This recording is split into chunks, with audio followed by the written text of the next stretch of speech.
Hi guys, welcome back to our second part of 5 elements. In today's video, we will focus on 5 elements and their relationships with each other. Hope you enjoy.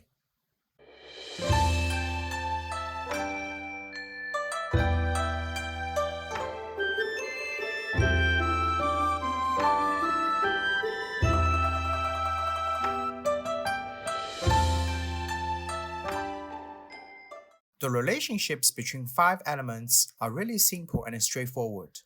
Everything is reflected in this diagram. There are 2 parts to the relationship. One is these outside black arrows, which make up a round shape, and the other is these inside white arrows, making up a star shape.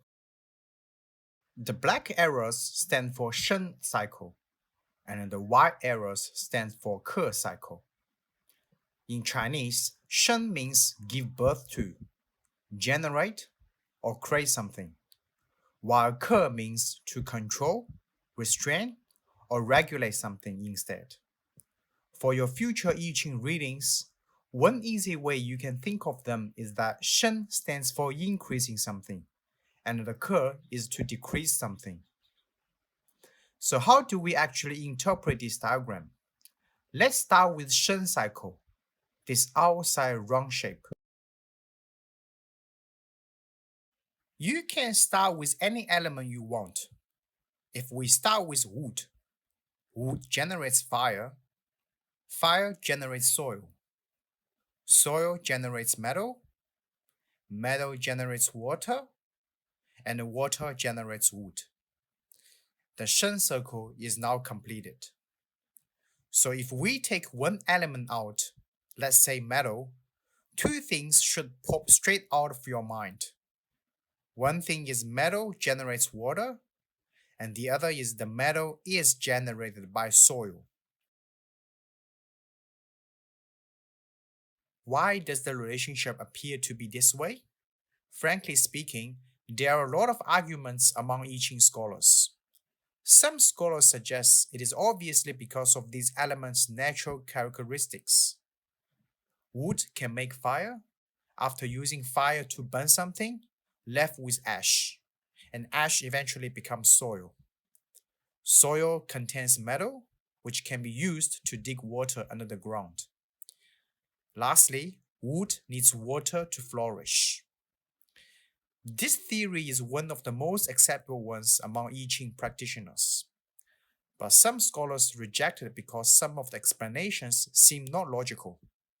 Instead, they suggest that the relationship reflects 5 different qi or energy around the earth and how they interact with each other according to the weather and the geographical change. Another group of scholars also recommends that the relationship is based on the movement of 5 planets in our solar system, which I discussed in the last video. Although there are many theories of why this relationship appears to be this way, no one actually challenged the relationship itself. We all agree on the form of the relationship. So if you can come up with your own explanations, that would be great as long as it makes sense to you.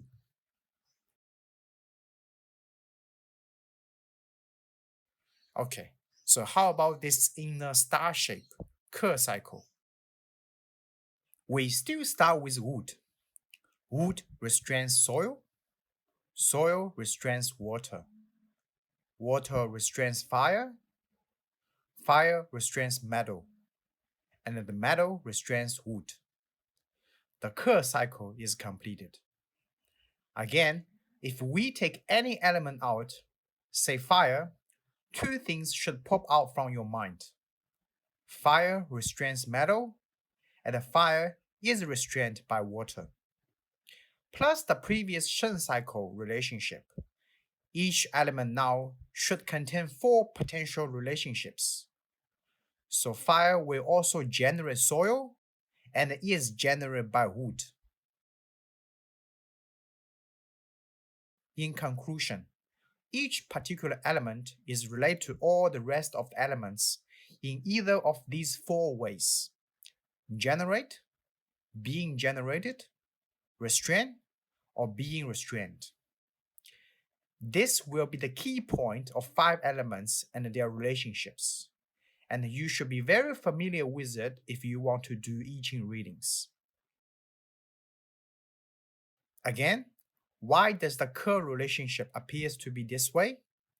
The theories behind it are from the same scholars who suggest the Sheng cycle. So one of the most acceptable theories would be that wood grows from the soil. So wood restrains or controls soil. Soil can be used to stop water flowing. Water obviously can extinguish the fire.